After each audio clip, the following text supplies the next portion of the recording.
Halo guys, apa kabar? Semoga kita semua sehat selalu dan dimudahkan rezekinya.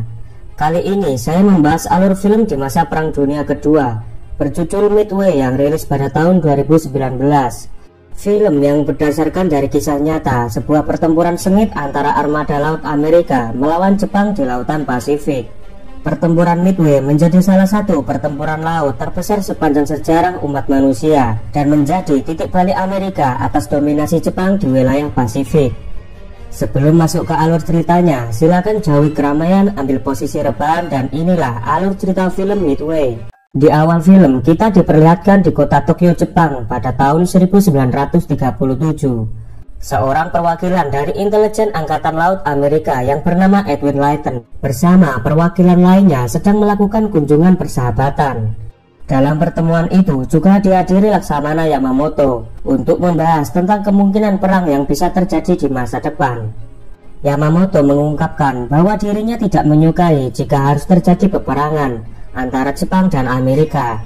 Mendengar hal itu, Layton berusaha meyakinkan Yamamoto bahwa pihak Amerika juga tidak ingin berperang antara mereka terjadi. Yamamoto memperingatkan jika sampai pihak Amerika mengganggu pasokan minyak milik Jepang, maka Yamamoto tidak bisa menjamin kalau negaranya memerintahkan untuk berperang. Setelah pertemuan itu, 4 tahun kemudian, tepatnya pada tahun 1941, pada masa itu Perang Dunia Kedua telah terjadi, yang mana Hitler menyerang Eropa sedangkan Jepang sedang bertempur melawan Cina. Sementara Amerika sendiri berada di posisi yang netral. Kita diperlihatkan sebuah kapal induk milik Amerika yang bernama USS Enterprise. Kapal USS Enterprise merupakan markas dari semua pilot-pilot hebat pada masa itu.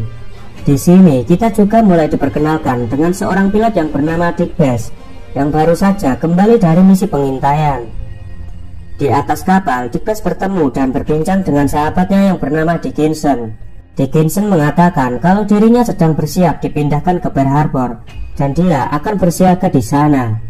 Scene beralih ke kapal Amerika yang bernama USS Arizona yang sedang merapat di Pearl Harbor.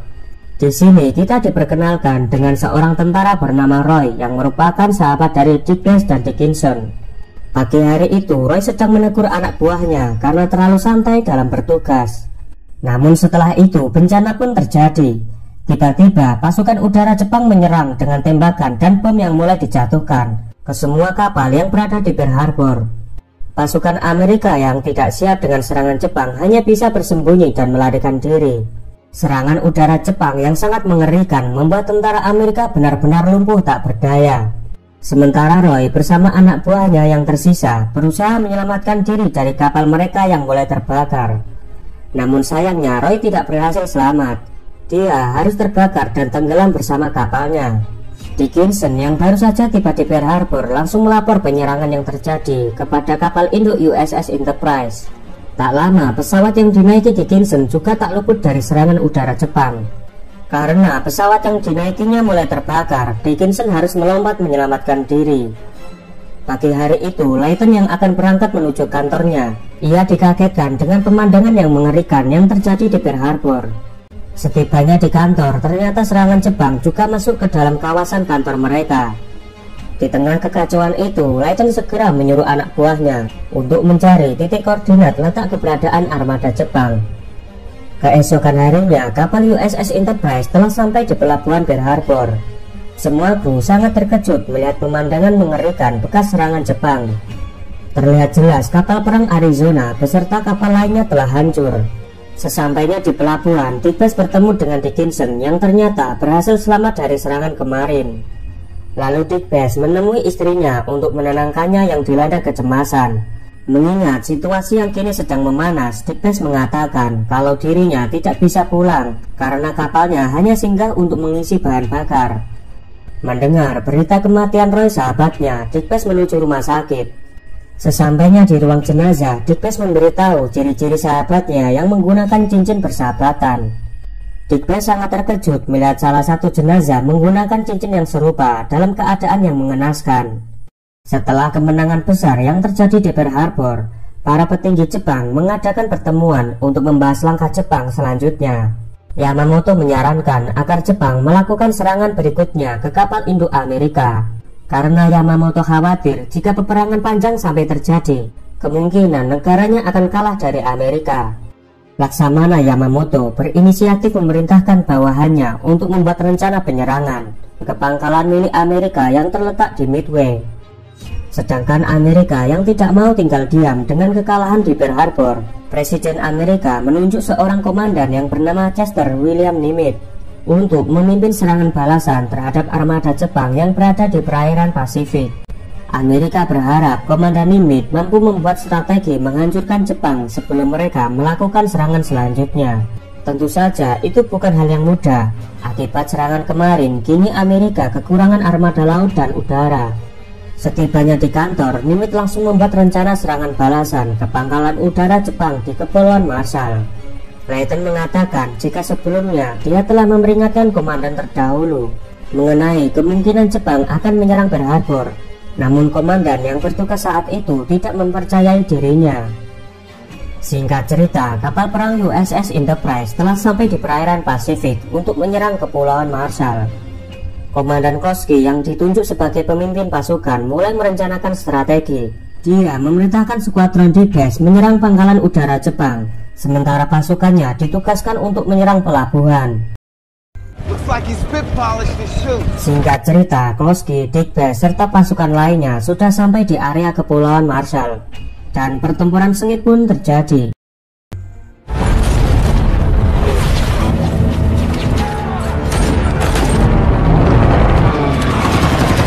Pasukan Jepang yang telah bersiap dengan serangan Amerika berusaha sekuat tenaga untuk mempertahankan diri. Mereka melakukan serangan balik, menembaki pesawat-pesawat tempur Amerika. Di waktu yang sama, D-Base dan teman-temannya mulai menyerang ke pangkalan udara Jepang. Dengan keberaniannya, D-Base mendekati target dengan melukis pesawatnya lalu menjatuhkan bom tepat di pangkalan udara tersebut. Pertempuran udara pun terus berlanjut saat pesawat Jepang terus mengejar mereka.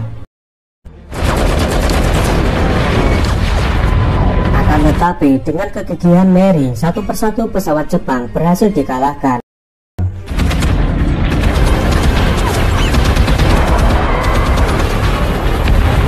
Di adegan ini kita diperlihatkan bagaimana D-Base dengan skillnya mampu mengelabui musuh.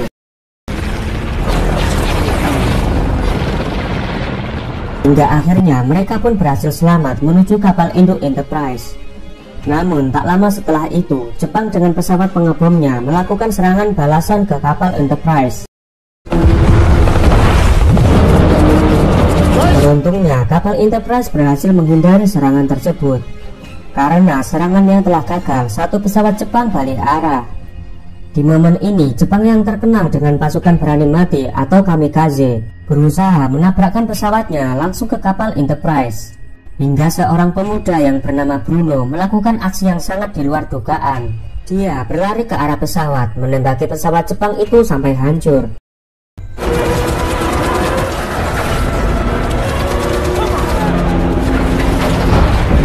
Dapat aksi heroiknya tersebut, Bruno naik pangkat menjadi mekanik kelas 1. Keberhasilan serangan di Pulau Marshall mereka rayakan dengan berpesta. D-Base mengajak istrinya untuk bertemu Kloski dan juga Dickinson. Di sini kita tahu bahwa sebenarnya Kloski, D-Base, Dickinson, dan juga Roy yang telah meninggal adalah sahabat dekat yang pernah bersama di pelatihan militer. Pada tanggal 18 April 1942, kapal USS Enterprise beserta kapal yang lain sudah berada 650 mil di sebelah timur Jepang. Di sana mereka mengantar pasukan pengebom yang dipimpin oleh James Doolittle. James beserta pasukannya akan melakukan misi menyerang dengan menjatuhkan bom tepat di kota Tokyo. Di tengah cuaca buruk, James berhasil menerbangkan pesawatnya. Singkat cerita, pesawat mereka sudah tiba di atas kota Tokyo. Mereka pun mulai menjatuhkan banyak bom. James dan pasukannya segera pergi dari sana. Namun dalam perjalanan pulang, bahan bakar pesawat mereka telah menipis. Akhirnya mereka memutuskan untuk melakukan pendaratan darurat di daratan Cina. Dan sampailah James di suatu desa Zhejiang, Cina. di mana pemukiman ini merupakan jajahan Jepang pada masa itu. Awalnya James dianggap sebagai ancaman warga Cina. Setelah tahu bahwa James adalah pelaku pengeboman di kota Tokyo, para warga Cina menyambut dan bersedia mengantarkan James ke tempat pasukan darat yang berada di desa Guzo. Saat mereka akan berangkat, tiba-tiba pesawat Jepang menyerang dengan membabi buta.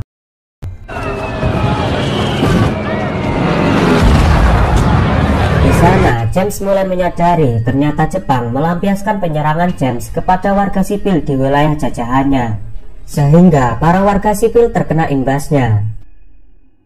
Shin beralih di kapal induk Jepang. Yamamoto memastikan rencana itu akan berhasil jika kapal induk Amerika harus datang dari arah Pearl Harbor. Kembali ke markas Amerika, Nimitz terlihat dilema setelah mengetahui ada perbedaan pendapat antara Layton dan Badan Intelijen di Washington. Washington mengira kalau Lautan Coral adalah target utama Jepang. Namun Layton beranggapan kalau Jepang sebenarnya mengincar Midway. Untuk meyakinkan Nimitz mengenai informasinya, Layton mengajak Nimitz pergi ke kantor intelijen Angkatan Laut, lalu bertanya kepada salah satu anak buah Layton. Nimitz bertanya mengapa mereka bisa yakin kalau Midway adalah sasaran Jepang selanjutnya. Setelah melihat berbagai pesan yang telah mereka pecahkan, Nimitz mulai menyadari kalau informasi dari Layton lebih masuk akal. Akhirnya Nimitz langsung memerintahkan kapal USS Enterprise untuk kembali ke Pearl Harbor. Sesampainya di sana, Nimitz melihat kapal induk Yukon tengah diperbaiki akibat kejatuhan bom dari serangan Jepang. Perlu waktu 2 minggu untuk memperbaikinya. Tapi Nimitz minta pengerjaan secepat mungkin dan dalam waktu 4 hari kapal Yukon harus segera berlayar, mengingat Amerika sedang krisis armada kapal. Kemudian Nimitz, Layton, dan para petinggi lainnya merencanakan sebuah strategi untuk mengalahkan Jepang. Mereka berencana untuk menempatkan posisi kapal Amerika di luar perkiraan Jepang, sehingga nantinya Jepang bisa diserang dari segala arah. Nimitz juga mempersiapkan kapal selam sebagai serangan dadakan. Dengan semua data yang dikumpulkan selama ini, Layton memberi informasi secara spesifik. Jika serangan Jepang akan datang dari arah barat laut pada tanggal 4 Juni jam 7 pagi. Shin berpindah ke kapal induk Enterprise. Kowski bersama pemimpin skuadron lainnya mulai menghitung jumlah pesawat dan memperkirakan berapa pasukan yang harus diterbangkan untuk menghadapi pertempuran. Pada awalnya mereka sedikit pesimis karena menurut mereka masih kekurangan pasokan dan juga bala bantuan. Namun tak disangka datanglah kapal Yukon yang akan bergabung berperang bersama mereka. Kedatangan kapal Yukon memberi harapan kepada Dick Best dan kawan-kawan. Sementara di kantor intelijen Amerika, Nimitz menyuruh Layton agar segera pulang karena sudah terlalu malam. Namun Layton menolak, ia akan bermalam di markas menyusun strategi dan memperkirakan bagaimana serangan akan terjadi. Tanggal 4 Juni 1942 pada jam 6 pagi, semua pesawat yang berada di Midway sudah mulai diterbangkan. Sementara di kapal USS Enterprise, Dick Best mulai menyemangati kawan-kawan yang terlihat pesimis menghadapi peperangan yang akan terjadi. Dick Best meyakinkan Amerika mampu melakukan serangan balik dan membuat Jepang kewalahan. Pada jam 6:40 pagi, pemandangan mengerikan mulai terlihat di Midway. Terlihat ratusan pesawat tempur Jepang bersiap menyerang dan menghancurkan semuanya. Ratusan peluru serta bom mulai dijatuhkan di setiap sudut pertahanan Amerika.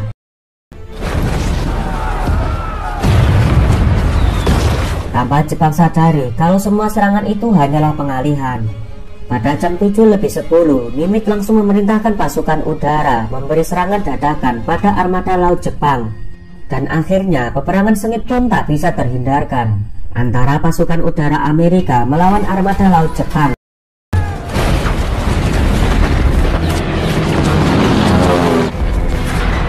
Tapi serangan udara Amerika bisa diatasi Jepang dengan mudah oleh kapal induk terkuat mereka, yaitu Kaga, Akagi, Hiryu, dan Soryu. Nagumo yang memimpin armada tersebut tiba-tiba mendapat laporan kalau kapal Amerika berada di posisi yang tidak pernah mereka duga sebelumnya. Pasukan Jepang yang hanya fokus menyerang Midway kini telah masuk jebakan Amerika. Sementara kapal Jepang akan diserang dari berbagai arah. Karena sudah terlanjur menyerang, akhirnya Nagumo segera memerintahkan anak buahnya untuk merombak persenjataan pesawat tempur mereka dengan bom serta torpedo penembus baja yang nantinya akan digunakan untuk menyerang armada laut Amerika. Pada pukul 7.45, terlihat kapal selam Nautilus telah bersiap menyerang kapal induk armada Jepang. Namun Jepang yang sudah mengetahui keberadaan kapal selam Nautilus langsung menjatuhkan bom air, sehingga torpedo yang diluncurkan kapal selam Nautilus meleset.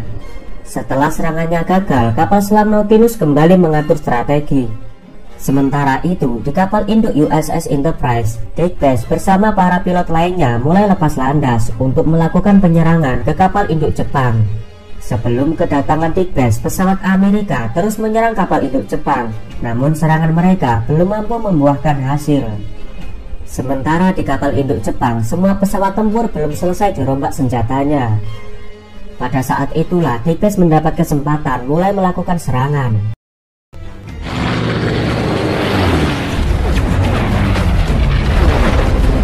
Karena peperangan yang begitu sengit membuat Jepang berpikir dengan keras agar bisa menahan serangan Amerika yang bertubi-tubi. Semua pilot berusaha mengendalikan pesawatnya menukik tajam mengincar kapal induk Jepang untuk menjatuhkan bom. Berkat perjuangan mereka, akhirnya kapal Soryu dan Kaga berhasil dilumpuhkan. Dan kini giliran skuadron Dick Bass mulai beraksi mengincar kapal Akagi.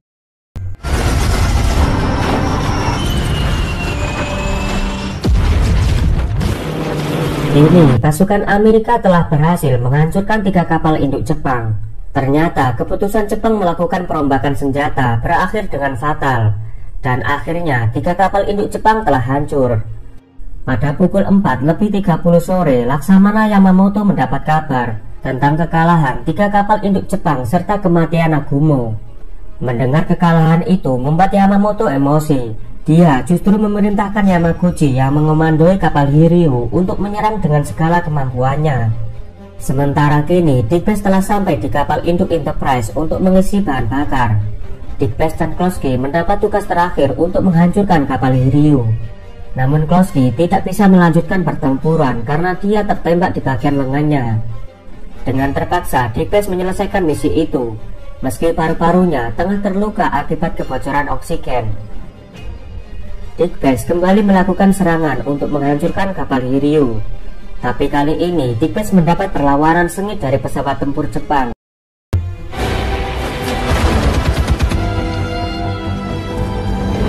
Dengan skill dan pengalamannya, Dick Bass akhirnya berhasil menjatuhkan bom.